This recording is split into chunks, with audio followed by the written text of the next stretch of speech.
Hello, welcome back to the Beaming Quilt class. I'm your host, Emily from Homemade Emily Jane, and we are officially about to finish our quilt tops. I'm very excited to have you here with me today. Make sure you check out the previous videos if you need any help making your quilt blocks. But at this stage, we've all made our quilt blocks, and I even put them up on my design wall to show you what it might look like. You can use a design wall if you have one, or even just the floor or a bed if you want to lay out your blocks to see what they would look like all next to each other. And then from here you can rearrange different blocks if you have too much of one particular fabric too close to the others. One tip that I really like to do to make sure that my random blocks are spaced out appropriately is I'll take a picture of the quilt all laid out and then take a look at the picture. Oftentimes when you're looking at it in a photo, those little sections of too light or too dark will really pop out for you. And another way to check this as well is to then take that picture and put it into black and white, and then anything that you want to move will really pop out quite a bit.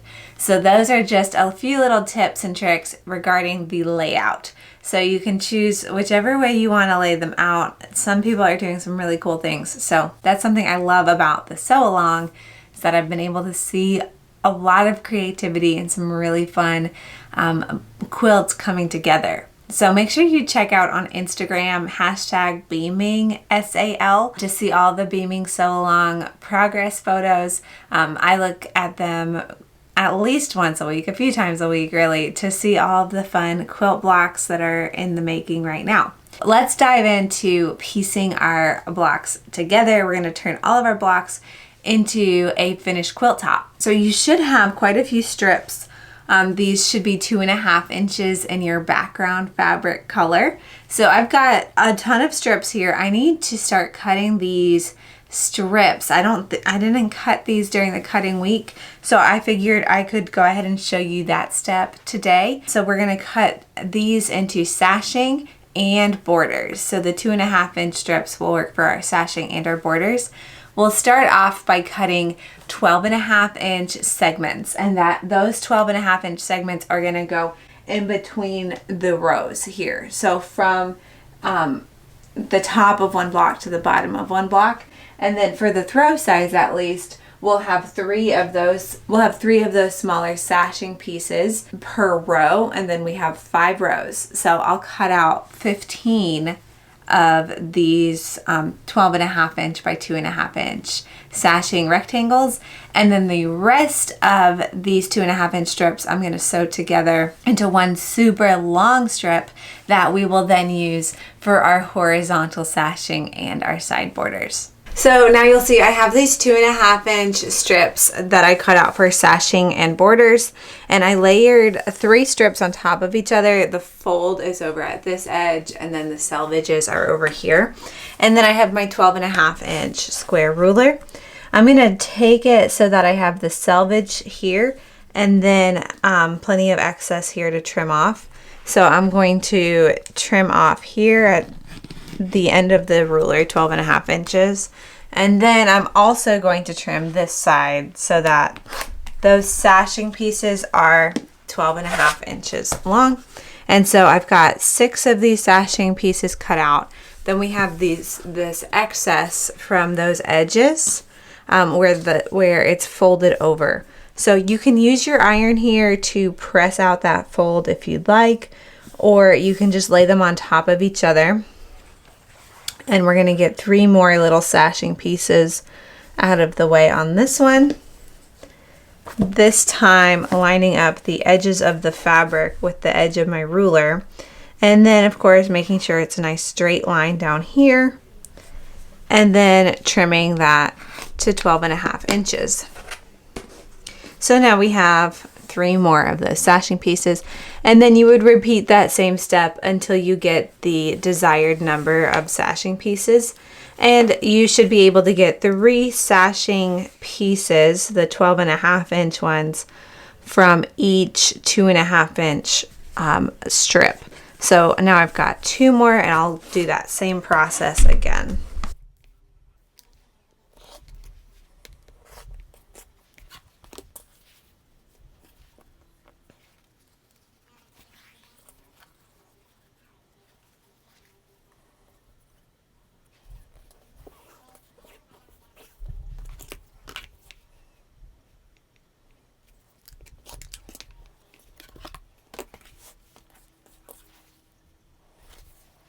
So once you have all of your sashing pieces cut out, your small sashing pieces, we can prep our big sashing and borders.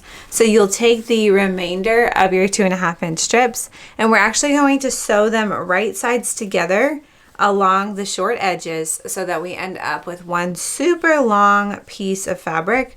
And I'll show you what that looks like over at my sewing machine. So I have all of my long strips. I can go ahead and unfold them.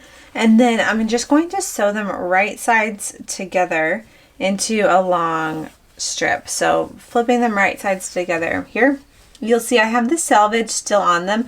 I personally like to sew first and then trim the selvage off.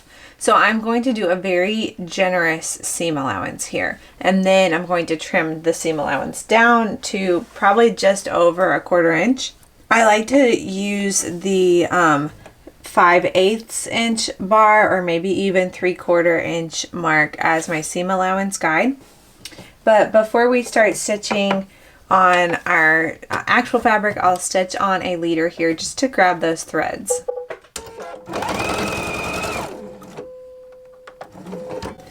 Once your leader has both of your threads behind it, I'm going to go ahead and start stitching on my actual fabrics. You'll see I have here a nice generous seam allowance. As I mentioned, we're going to end up trimming it down, but I like to make sure that I have plenty of excess here, especially past those little dots in the selvage. And then we'll just repeat that process, making sure that we are still sewing right sides together, which is a little bit more tricky when you're working with a solid fabric. So just take it slow and do one set at a time.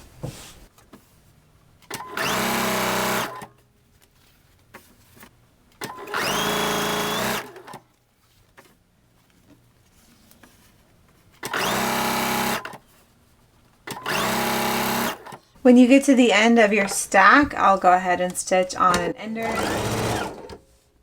And then you can slowly begin to trim each piece apart. And then I actually take this whole long thing over to my cutting mat to trim off the selvage. Now you can use any ruler for this part or even a pair of scissors, but I'm just gonna grab this itty bitty ruler that I have. And then you can start with any of the pieces. And then I line up the 1/4 inch mark with my seam. And you can see here, well, you might not be able to tell, but because I'm using thread that matches my fabric, it's really hard to tell where that thread is. But you got to look real closely. And then just trim your selvage so that you have at least a 1/4 inch of seam allowance. If you have more, that's fine too. The only thing is I just like to trim it to get rid of these like fuzzy parts, so that those aren't making extra bulk within my quilt. So I can trim the selvage in between each strip here, keeping the seams together and then trimming with the rotary cutter.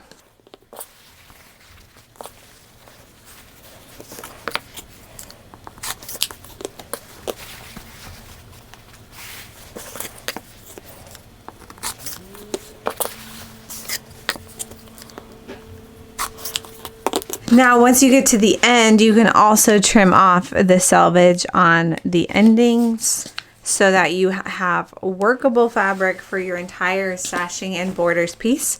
Now, actually, what I'll do is set this part aside. The next step will be to press these either to the side or open. But before I start pressing, I think it might be time to actually start sewing. So you'll remember we trimmed these pieces of sashing. I have 15 of them down to 12.5 inches. The next step I'm going to take is start pairing these up with the actual blocks. So as you can see, I have all of these blocks up on the design wall, and then I have my sashings here, the little sashings. I'm going to sew these to 3 of the 4 blocks in each row. So if you're doing the baby size, you'll only sew it to 2 blocks. And if you're doing the bed size, you'll only sew it to 5 blocks. For each row, the easiest way that I like to do this to keep everything in order and chain piece, the far right section of blocks I'll keep up on the design wall, and then I'll take down these 15 blocks and I'll keep them in order. So I'll start by grabbing my little step stool here, and then I'll grab this block first and then the next one in the same row. So now I have all three of those nicely stacked in the same orientation that they were up there. And then I'll repeat that same process all the rows to the bottom.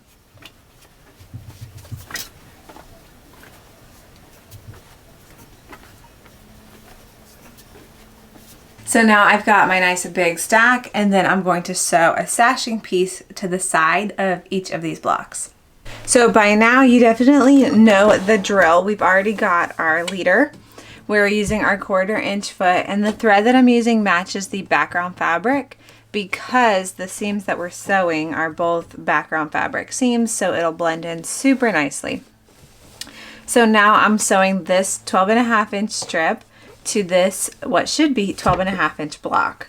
So the seams should match up at the top and the bottom. I'm going to put them right sides together. And then this is an optional area where you can pin. If your sashing is ending up not the same size as your blocks, pinning is a great idea here to kind of force it into place. I'm not going to pin, and I'll just show you how I go about it. But this is another area where you want to make sure that your seams are nice and straight. And then you can also check to see if this is actually a true 1/4 inch, because we want to get those points of our stars nice and crisp. So our goal will be to sew right up against that 1/4 inch where that star reaches. So then we can just start sewing.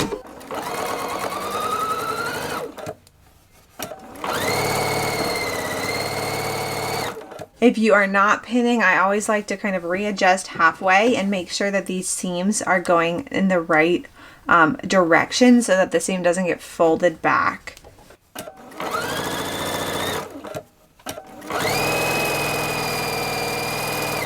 And then we'll go ahead and repeat that same process for our entire set of blocks and sashing.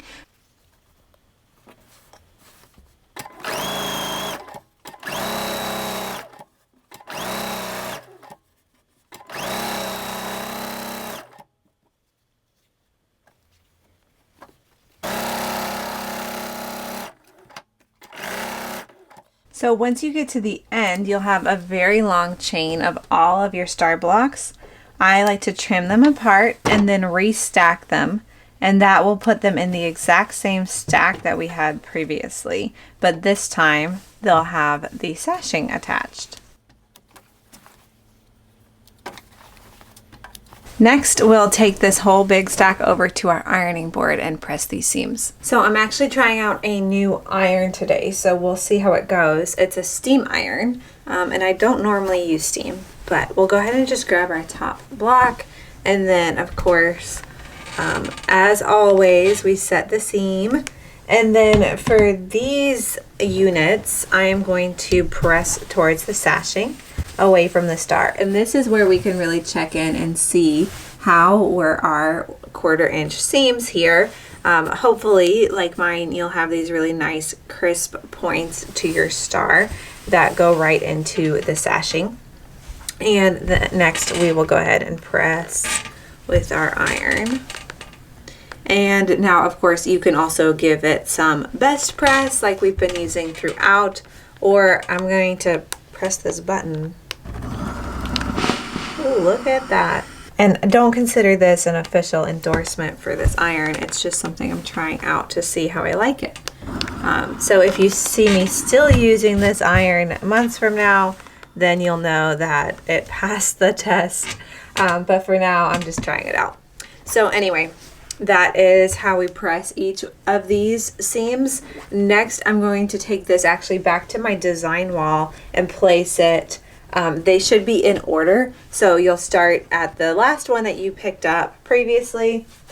So for me, it's in this bottom row, farthest towards the ones that haven't been sewn yet. And then I'll just do one at a time here. and then put it up on the design wall as I go, and that way I keep them all in the same order. So my ironing board actually kind of blocks where this block goes, but I can squeeze it down in here and then press it up onto my design wall. My design wall is covered with a piece of flannel here. So that flannel kind of grabs the fabric and keeps it in place, which is super nice and helpful. And then behind the flannel, I have a piece of cork. It's a 1/4 inch thick piece of cork that's stapled actually to the wall. And then that cork comes in handy because I can put pins directly in it. But you'll see once I have this whole row done, this block then goes next to that block, and then we start in on the second row from the top with this block. And you'll see they just go one after the other in order, and we'll get them all put back up on our design wall, but this time with the sashing attached.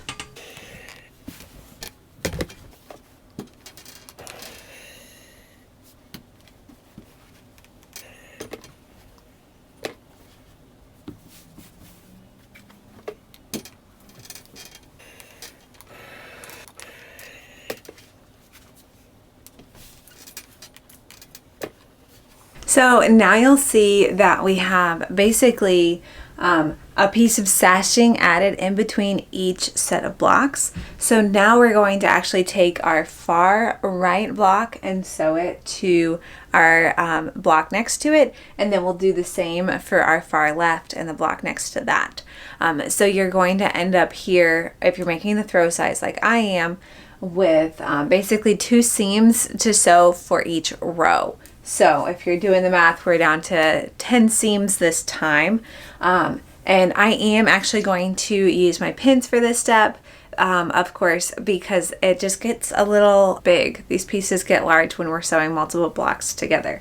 So I'll grab my pins and grab the first 2 here and show you exactly how I pin them. So now you can see this is the far right block, and then this is the block that already has the sashing sewed on. So what I'm going to do is bring these 2 units right sides together. For the sake of this demonstration, I'm going to bring this one on top, but you could bring the piece with the sashing on top either, as long as they are right sides together.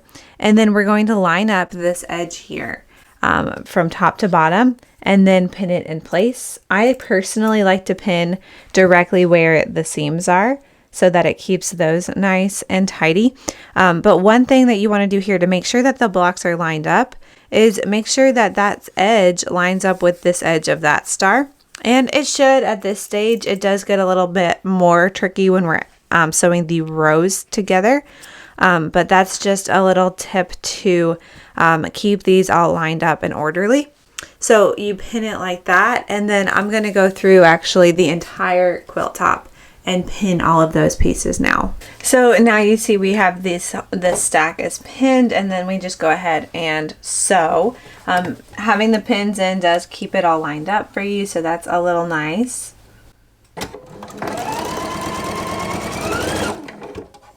Having the pins in here does keep it all lined up, but I still do like to pause and make sure that things are still in order.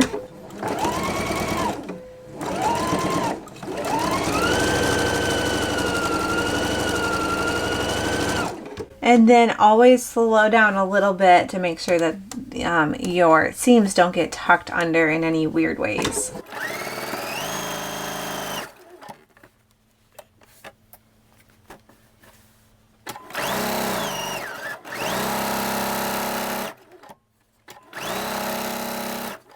So you'll see from here on out, it does get pretty repetitive. We'll just finish sewing this entire stack, and then we will press the sashing just like we did the last time, pressing towards the sashing, and then lay them out into rows, and then repeat this entire process again until we have all of our rows completed. So go ahead and sew at your own pace until you have all your rows. So So once your rows are done, we're ready to start our sashing in between our rows. I have 2 rows that are completely sewn off to the side here, and those are the top 2 rows of the quilt. These other ones are still in progress. I'm going to keep them on my design wall for now. So I'm just going to show you what we do with our sashing and then demonstrate how to sew it in between the 2 rows that I have finished. So go ahead and grab your sashing and press these seams. You can press them open or to the side. I'm going to press them to the side because they're a little bit stronger that way. And I'm not too worried about bulk in this particular scenario. So I'm going to press these seams all to one side through the entire sashing strip. And then we'll end up taking these over to our cutting mat and lining them up with our actual rows.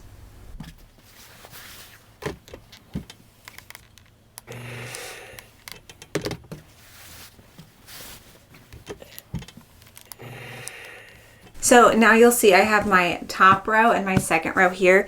We're going to add a row of sashing in between these 2 rows. So in order to do that, I'm going to actually sew it to the top of my second row, but you'll also be adding a border to the top of the top row. So just keep that in mind as we go along. I did grab the pattern here to show you the diagram. This same setup applies regardless of which size quilt you're making, but of course this is the throw size quilt, and we'll have a row of sashing / border at the top and at the bottom, and then in between each row. So just pay close attention as you start pinning your sashing on so that we don't end up with 2 sashings, because I've done that before. And then we'll come back in through and add the 2 side borders, and then we'll be done.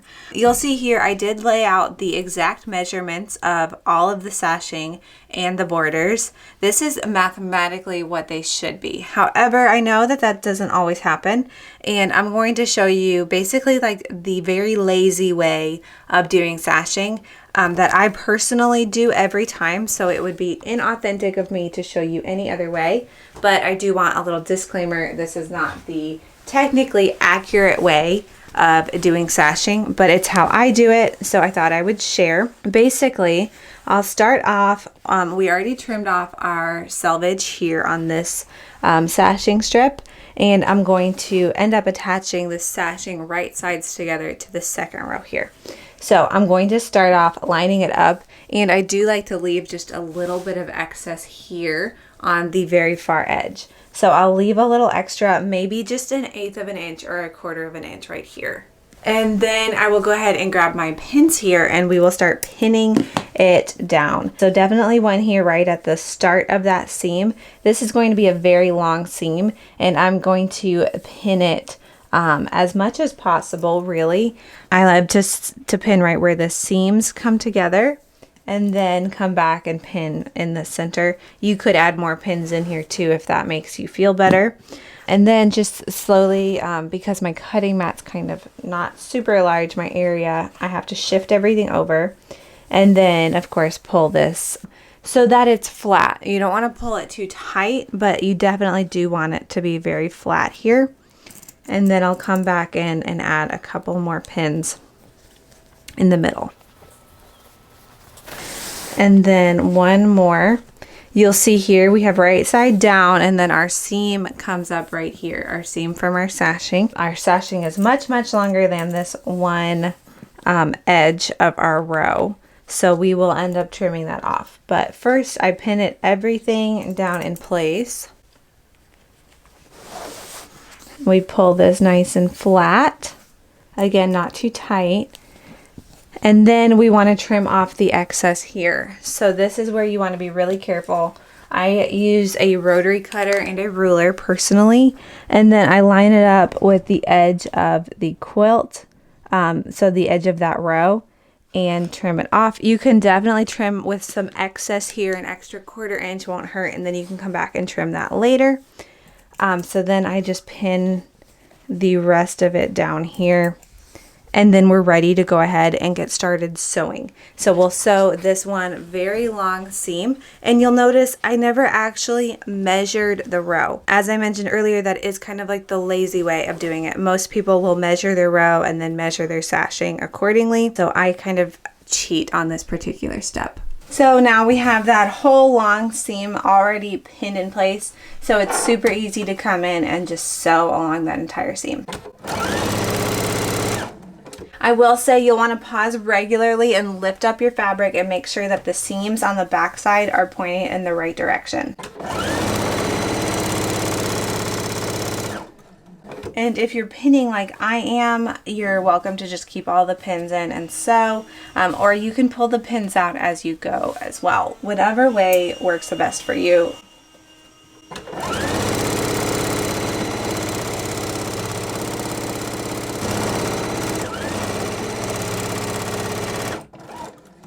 When you get to the very end here, you can go ahead and just sew directly off the seam, or I like to actually fix my stitch. So I stitch 3 times in place as I get towards the end, and that keeps it from unraveling as we sew these big pieces together. And then I'll come back in through here and take out all the pins at one time. And then we'll bring this whole piece over to the ironing board and press the seam towards the sashing. Now we just gently finger press and then come in behind with the hot iron to press that seam up.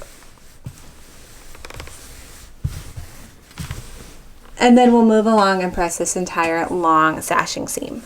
Now we're back over here with our top row and our second row with the sashing already added in between. So the next step is to sew these rows together. We can easily bring the top row on top. However, I personally find it easiest to sew when I pin it with the sashing on top. So I'll flip this row up and then I'll end up rotating it all the way around. So we'll match up those seams and then keep it in our hands, and we're ready to start lining up and pinning. So the reason I do it this direction is because I like to sew with the sashing up, being on the part that I see, and then this towards the bottom. However, you can do it either direction. That's just a personal preference. So now we'll go ahead and line these up and start pinning. Now, I actually like to start the pinning process where 2 blocks meet each other. So right here, we're gonna line these 2 seams up with these 2 seams right here, and that's how we're going to keep our blocks kind of in line. So I'll line those up. I can kind of see it, and then I can also feel for it. So feel for where those seams are and then line up the very top, and then you can go ahead and put a pin. I like to pin on each side of the seam, and then we'll move out towards the left here and line up the very edge of the sashing with the edge of our row. And then we'll come back in and pin through the center here. You'll see here where these star blocks line up, we want this seam to line up as well. So that's another visual way to make sure that these are lined up appropriately. And then we can pin at each of those sections. And then we'll move along towards the other blocks. It's easy to start at the seams and then come back and work this way. So I'll start here and then I'll pin in between, and then again I'll match up these parts and then I'll pin in between all the way through the end of the rows.